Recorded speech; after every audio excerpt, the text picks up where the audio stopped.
Nylon मांजा बाळगणाऱ्यावर सदोष मनुष्य वधाचा प्रयत्न, सदराखाली गुन्हा नोंद, 5,39,000 रुपयांचा मुद्देमाल जप्त.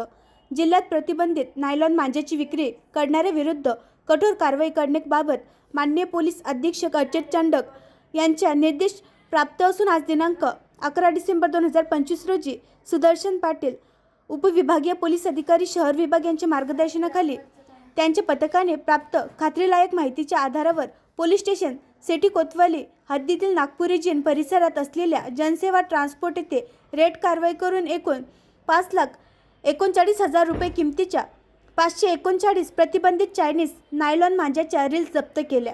यामध्ये आरोपी मोहम्मद रझीक मोहम्मद इराक राहणार भारतनगर अकोटफैल अकोला यास अटक करण्यात आली असून आरोपी शेख अन्सार राहणार नायगाव अकोटफैल अकोला याचा शोध घेणे सुरू आहे. दोन्ही आरोपितांविरुद्ध पोलीस स्टेशन सिटी कोतवाली येथे कलम 110, 223, 35 BNS सह कलम 4515 पर्यावरण अधिनियम अन्वये गुन्हा दाखल करण्यात येत आहे.